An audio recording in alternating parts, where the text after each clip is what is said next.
Cerita dimulai di sebuah rumah sakit jiwa Olympics. Seorang wanita yang merupakan penghuni rumah sakit jiwa tersebut sedang menatap keluar jendela sambil merajut.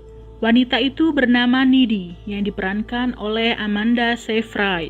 Kemudian datang seorang petugas untuk memberitahu bahwa sesi doa atau beribadah bersama sebentar lagi akan dimulai. Needy dikenal sebagai pasien yang suka memberontak. Dia bisa memukul para pasien lain, bahkan petugas rumah sakit secara tiba-tiba tanpa ada penyebabnya. Dan jika Needy mulai mengamuk, para petugas akhirnya memasukkan dan menguncinya ke dalam sebuah ruangan kecil yang dikelilingi oleh tembok tinggi. Dulu Needy tidak segila itu. Dia adalah remaja normal yang memiliki kehidupan di sekolah bersama dengan sahabat dan kekasihnya. Tetapi dikarenakan sebuah tragedi pembunuhan, Needy mulai berubah menjadi sosok yang selalu kehilangan kewarasan dan kendali. Needy membenci satu lagu selama hidupnya. Lagu tersebut berjudul Through the Trees, yang dibawakan oleh sebuah band bernama Low Shoulder. Sebenarnya, rasa benci Needy pada lagu tersebut bersumber dari kebencian dirinya kepada para personil band Low Shoulder. Dan kisah flashback 2 bulan yang lalu pun dimulai. Needy tinggal di sebuah kota kecil bernama Devil's Kettle. Namanya terdengar sedikit aneh, tetapi nama itu diambil karena di kota tersebut memiliki sebuah air terjun yang tidak seperti air terjun pada umumnya. Airnya hanya mengalir dan masuk ke dalam satu lubang dan tidak ada tembusan keluarnya. Para ilmuwan sudah mencoba menjatuhkan segala macam benda ke lubang tersebut, tetapi benda-benda itu tidak pernah terlihat lagi. Banyak yang berpendapat bahwa ada dimensi lain di bawah lubang itu, atau karena lubangnya terlalu dalam. Di kota itu, Needy memiliki sahabat bernama Jennifer Check. Jennifer sendiri merupakan pelajar yang sangat populer karena dia cantik, seksi, dan dia adalah anggota cheerleader di sekolahnya. Berbeda dengan Needy, dia adalah pelajar yang biasa-biasa aja, dengan penampilan cupu dan gak populer. Itulah sebabnya dia dipanggil Needy oleh teman-teman sekolahnya.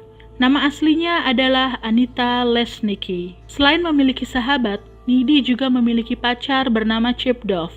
Chip adalah pemain drum di grup marching band sekolahnya. Kemudian scene berpindah saat Jennifer mengajak Needy untuk datang ke sebuah bar bernama Melodyland, karena band Low Shoulder akan manggung malam nanti. Tergolong band baru yang belum banyak dikenal orang. Tetapi Jennifer tergila-gila dengan band itu karena para personilnya ganteng-ganteng. Needy sempat menolak karena dia sudah punya janji dengan Chip malam nanti. Tetapi akhirnya Needy menerima ajakan Jennifer dan mereka janjian pergi jam 8:30 malam. Kemudian keduanya berangkat ke bar Melodyland. Di sana mereka bertemu dengan Low Shoulder yang lagi bersiap-siap sebelum manggung. Jennifer pun dengan berani menghampiri personil yang paling ganteng, yaitu si vokalis yang bernama Nikolai Wolf. Di situ Needy bertanya, kenapa Low Shoulder mau manggung jauh-jauh ke kota mereka? Nikolai pun menjawab, kita mau memperkenalkan band kami dan mengenal para fans kami hingga ke pelosok.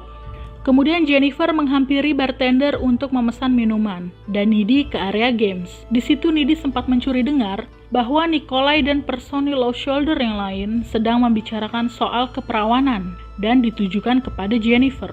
Merasa bahwa sudah melecehkan si sahabat, Needy pun menghampiri Nikolai dan langsung melabraknya di tempat. Kemudian Needy pergi untuk menghampiri Jennifer. Di situ Needy membongkar jeleknya Nikolai yang sudah merendahkan Jennifer secara lisan. Anehnya Jennifer justru terlihat senang. Kemudian Low Shoulder mulai bernyanyi. Tidak sengaja Needy melihat tirai belakang panggung tiba-tiba terbakar api. Dan dengan cepat api menjalar ke segala arah. Mereka semua yang ada di bar pun bubar, termasuk Low Shoulder. Hampir separuhnya tidak sempat menyelamatkan diri. Needy pun langsung menarik Jennifer untuk keluar lewat toilet bar, karena jalan keluar lain sudah diblokir oleh api yang terus menjalar. Ketika mereka sudah sampai di luar bar, tiba-tiba Nikolai dengan santai menghampiri mereka. Sambil memegang gelas bir, Nikolai berkata, terlalu bahaya di luar sini. Kalian mau ke tempat yang lebih aman, seperti di dalam mobil vanku? Nikolai kemudian memberikan birnya kepada Jennifer, sebelum menarik tangan Jennifer masuk ke dalam van-nya. Jennifer dengan ekspresi seperti orang terhipnotis nurut dan ngikut aja digandeng oleh Nikolai. Di situ Needy mencoba mencegah Jennifer pergi dengan Low Shoulder. Tetapi Jennifer malah menyuruh Needy untuk diam. Jennifer pun bersama dengan Low Shoulder pergi entah kemana. Needy pun pulang dan langsung menghubungi Chip yang sedang tidur. Needy menceritakan semua yang terjadi di Melody Lane. Tiba-tiba Needy mendengar seseorang masuk ke dalam rumahnya. Saat itu dia sendirian, karena ibunya sedang mendapatkan shift malam di tempat kerjanya. Needy pun mengecek kondisi rumahnya, dan dia menemukan Jennifer di dapur dalam kondisi penuh darah di jaket dan bibirnya. Needy menanyakan kondisi Jennifer, tetapi dia hanya diam sambil menunjukkan smirknya. Jennifer kemudian beralih ke kulkas Needy dan memakan roti seperti orang kesetanan. Kemudian Jennifer menggeram seperti monster sebelum memutahkan banyak darah ke arah Needy. Needy langsung mengambil telepon genggamnya untuk menghubungi seseorang. Tetapi Jennifer mencegahnya dengan membenturkan tubuh Needy ke tembok. Di situ Jennifer bertanya, "Apa kau takut?"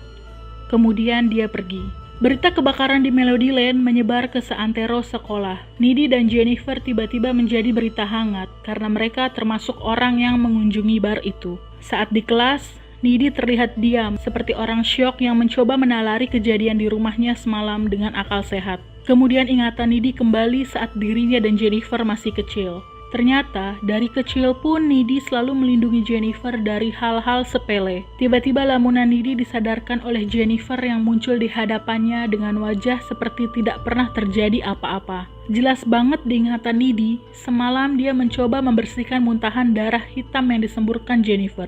Bahkan sisa-sisa darah Jennifer masih ada di sela-sela kukunya Needy. Kemudian guru mereka yang bernama Mr. Robelski masuk dan mengabarkan bahwa kejadian kebakaran di Melody Lane telah menewaskan 8 orang pelajar di sekolah mereka. Tidak hanya itu, guru Spanyol mereka dan beberapa orang tua murid pun turut menjadi korban. Usai kelas, Needy menceritakan kondisi Jennifer semalam kepada Chip. Chip berpendapat mungkin Jennifer telah banyak menghirup gas beracun. Needy pun menyanggah, "Gak mungkin. Jennifer terlihat seperti kemasukan roh jahat." Di situ Chip malah menyuruh Needy untuk melakukan konsultasi dengan guru mereka supaya berhenti membicarakan hal omong kosong seperti itu. Kemudian ada Colin Gray, salah satu teman mereka dengan penampilan nyentrik khas anak emo dengan tindikan di mana-mana. Di situ Colin sekedar menyapa Needy, tetapi ditanggapi oleh Chip dengan rasa cemburu. Siang itu Jennifer masih ada di sekolah untuk menggoda Jonas, si kapten football, sementara Needy dan Chip sudah pulang. Jonas ini ceritanya lagi berduka karena salah satu temannya termasuk korban yang mati akibat kebakaran di Melody Lane. Jennifer kemudian mengajak Jonas ke dalam hutan dengan iming-iming ingin menghiburnya. Sesampainya di dalam hutan, yang terjadi justru Jonas dibunuh oleh Jennifer. Jonas berteriak hingga suara teriakannya terdengar sampai ke telinga Mr. Robelski. Mr. Robelski malah mengira teriakan itu adalah luapan perasaan sedih Jonas atas kematian temannya. Kemudian scene beralih ke Needy yang sudah tiba di rumah dan sedang memasak di dapur. Tiba-tiba dia mendengar suara radionya sedang membahas Low Shoulder yang diagung-agungkan sebagai pahlawan atas kebakaran yang terjadi di Melody Lane. Dikatakan bahwa Low Shoulder banyak menolong para korban kemarin malam. Di situ Needy merasa ilfeel dengan berita bohong itu. Tidak lama muncul ibunya masuk ke dalam dapur untuk menceritakan mimpi buruknya soal Needy. Di dalam mimpinya, Needy dipasung di atas pohon oleh orang jahat. Scene kembali ke sekolah saat Mr. Robelski mencoba masuk ke dalam hutan untuk mencari Jonas yang ternyata sudah mati. Mr. Robelski langsung memanggil polisi dan kedua orang tua Jonas. Sementara itu, setelah selesai membunuh Jonas, Jennifer dengan santainya berenang di danau dekat hutan. Malam harinya, Needy lagi telepon-teleponan sama Jennifer. Kemudian diinterupsi sama panggilan dari Chip yang ingin bertemu dengan Needy di taman dekat rumah Chip. Ketika sampai di taman, Needy bertanya kenapa banyak polisi di lingkungannya. Chip pun menceritakan soal kematian Jonas yang tiba-tiba secara detail. Kemudian Needy menyangkut pautkan kematian Jonas dengan kebakaran di Melody Lane. Berita kebakaran dan kematian Jonas ternyata berdampak cukup besar buat kota kecil mereka. Bahkan media luar mulai memberitakan mereka.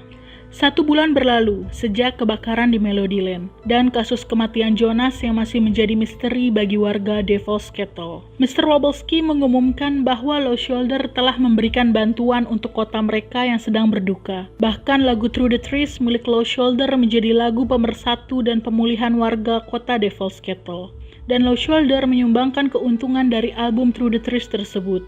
Di sebelah Needy ada Jennifer yang terlihat pucat, dan di situ Jennifer bilang dia sangat membenci lagu milik Low Shoulder. Jelas argumen yang sangat bertolak belakang ketika pertama kali Jennifer melihat Low Shoulder di Melodyland. Kemudian Needy bertanya soal kondisi Jennifer yang terlihat seperti orang sakit.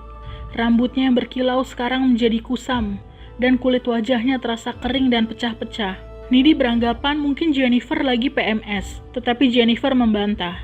Katanya, dia hanya butuh melepaskan sesuatu. Belum sempat Needy bertanya lebih jauh lagi, tiba-tiba muncul Colin Gray. Di situ Jennifer berniat meminjam PR bahasa Inggris Colin. Tetapi dari caranya bicara, terlihat bahwa itu hanya alasan Jennifer yang sesungguhnya ingin sesuatu dari diri Colin. Dan akhirnya Jennifer mengundang Colin untuk datang ke rumahnya nanti malam. Chip dan Needy pun merencanakan acara kencan mereka sendiri nanti malam. Kemudian scene dipercepat menjadi malam hari saat Needy dan Chip melakukan kencan mereka di kamar. Di satu sisi, Colin sudah sampai di rumah Jennifer, dan dia merasa aneh melihat persiapan Jennifer untuk menyambut dirinya dengan banyak lilin-lilin. Dan lagi Colin merasa curiga bahwa tempat itu sepertinya bukan rumah Jennifer. Dan di saat Jennifer mencoba merayunya, Colin melihat warna bola mata Jennifer berubah menyeramkan. Setelah itu, Jennifer tanpa berlama-lama langsung mematahkan tangan Colin. Suara kesakitan dan ketakutan Colin adalah hal yang Jennifer tunggu-tunggu. Dan setelah itu, Colin pun mati dimakan oleh Jennifer. Scene berpindah sebentar ke Needy dan Chip. Needy tiba-tiba melihat cairan seperti darah merembas di atas plafon kamarnya. Kemudian darah semakin banyak dan menetes ke atas wajahnya. Sementara itu muncul bayangan Jonas dan Jennifer di sudut ruangan sedang memperhatikan kegiatan yang sedang Needy dan Chip lakukan. Halusinasi yang Needy rasakan membuatnya sangat ketakutan. Sehingga Needy pun memutuskan untuk kembali ke rumahnya. Ketika di perjalanan, Needy kembali melihat sosok Jennifer yang tiba-tiba muncul di tengah jalan. Sebelum akhirnya meloncat ke depan kap mobil Needy dengan kondisi mulut dan baju penuh darah. Needy mengabaikan sosok Jennifer dengan menggas mobilnya kencang-kencang. Yang pasti Needy benar-benar syok dan terlihat sangat ketakutan. Merasa dirinya sudah cukup tenang, Needy pun beranjak ke kamarnya untuk tidur. Dan tiba-tiba di sana, di atas kasurnya ada Jennifer yang entah gimana caranya, dia masuk ke dalam kamar Needy. Penampilannya seperti manusia normal. Tidak ada darah seperti yang Needy lihat di jalanan tadi. Dengan agak marah, Needy menyuruh Jennifer keluar dari kamarnya. Tetapi Jennifer malah menyuruhnya calm down dan dia berkata tidak akan menyakiti Needy. Dan selanjutnya ada adegan yang tidak pantas untuk ditonton anak di bawah umur. Jadi kita langsung skip aja ya. Jennifer akhirnya berkata jujur kepada Needy tentang kejadian pasca kebakaran di Melodyland yang dia alami bersama dengan Low Shoulder. Jennifer bilang bahwa sebenarnya para personil band indie rock itu adalah orang jahat. Mereka adalah band pemuja setan. Ketika Jennifer berada di dalam van Low Shoulder, dia melihat banyak atribut yang berhubungan dengan kegiatan sekte ilmu hitam. Dan pada saat itu, Jennifer masih tidak tahu akan dibawa kemana. Singkat cerita, mereka akhirnya tiba di sebuah air terjun yang tadi aku bahas di awal cerita. Nikolai bilang bahwa malam itu adalah malam yang tepat untuk mereka melakukan ritual karena bulan sabit sedang bersinar terang. Kemudian Jennifer digeret ke tepi air terjun dan kedua tangannya diikat kuat pada akar pohon di atas tanah. Lalu ritual pun dilakukan. Setelah mengucapkan kata-kata ritual dan persembahan, Nikolai menusuk tubuh Jennifer berkali-kali dan pisaunya pun dibuang ke lubang di air terjun tersebut. Needy bingung dengan cerita Jennifer.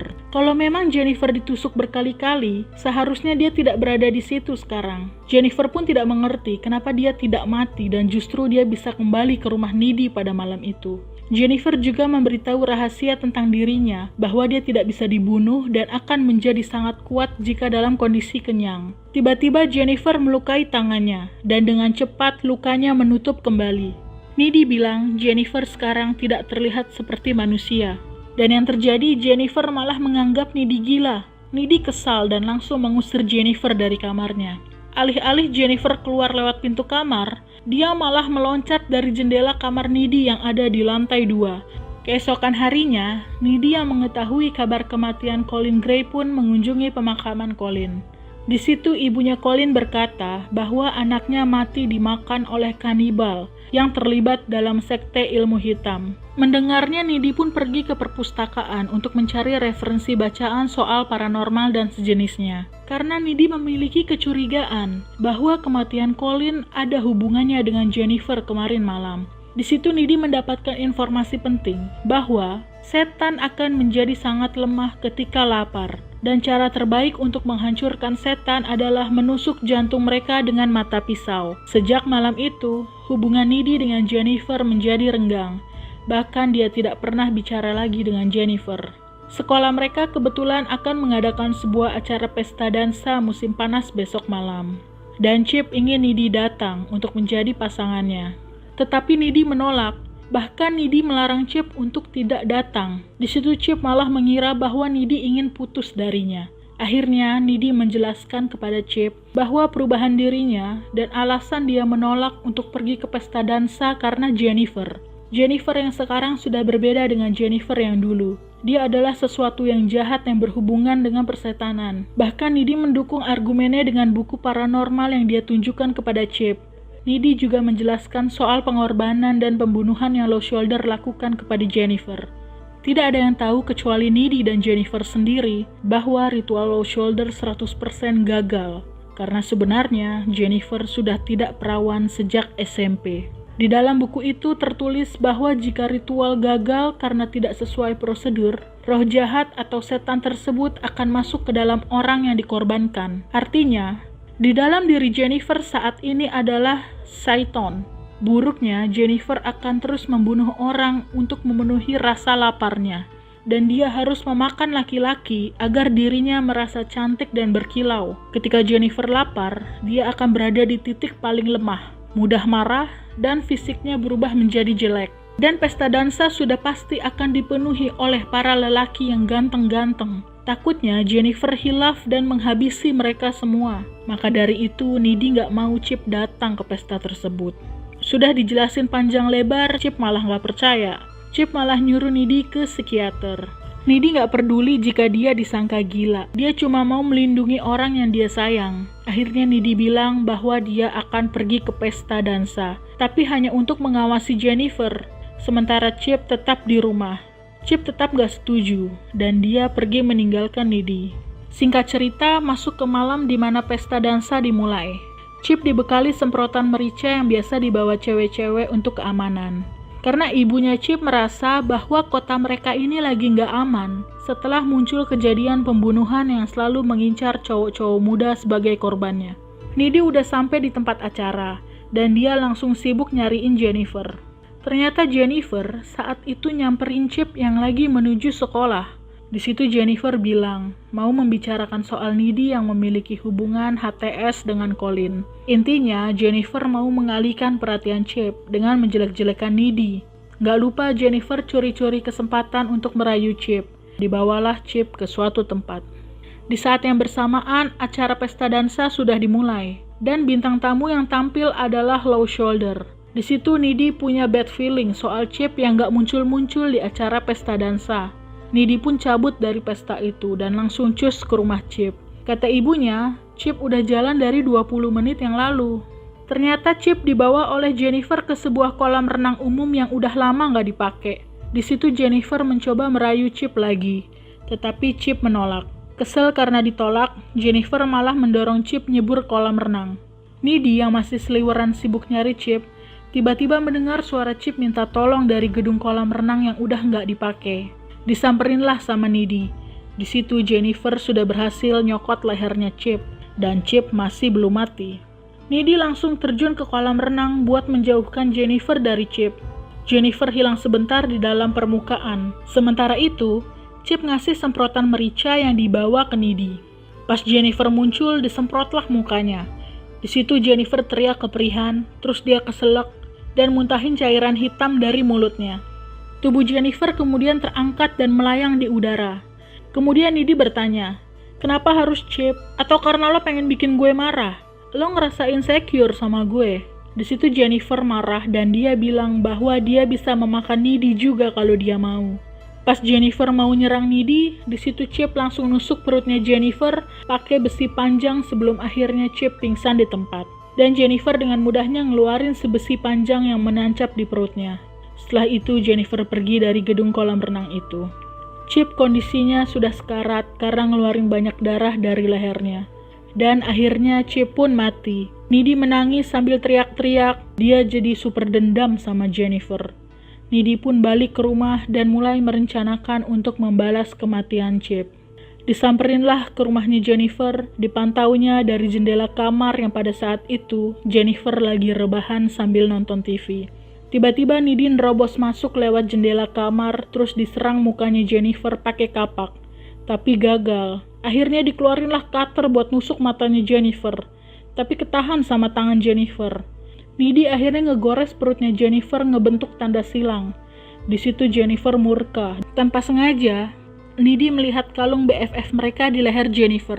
Ditariknya itu kalung terus dilempar ke sembarang tempat. Jennifer yang melihat sontak terkejut dan terdiam. Mereka yang dari tadi dalam posisi melayang di atas ranjang akhirnya terhempas ke bawah. Pada saat itu Needy langsung menusuk jantungnya Jennifer pakai cutter di tangannya. Mbak Jenny akhirnya metong. Dan tiba-tiba ibunya Jennifer masuk ke dalam kamar dan melihat kejadian itu semua. Di situ Needy gak kelihatan takut sama sekali karena kepergok udah ngebunuh Jennifer. Yang Needy rasakan justru lega karena akhirnya Jennifer yang tubuhnya sudah dikuasai setan akhirnya mati. Tapi sebenarnya tanpa Needy sadari, setan yang tadinya di dalam tubuh Jennifer akhirnya berpindah masuk ke dalam tubuhnya sendiri. Masuk akal bahwa di awal cerita Needy digambarkan sebagai cewek yang brutal. Itu karena dirinya sudah dirasuki oleh setan. Bahkan ketika Needy dikurung di dalam sel kecil, dia lagi melayang. Dan Needy berhasil kabur dari penjara. Gimana kabar Low Shoulder yang sekarang udah tenar banget? Tenang, mereka juga dapat ganjarannya. Ketenaran mereka hanya sesaat, karena Needy menghabisi semua personil Low Shoulder tanpa tersisa. Oke, sekian video aku kali ini. See you in the next video. Bye-bye.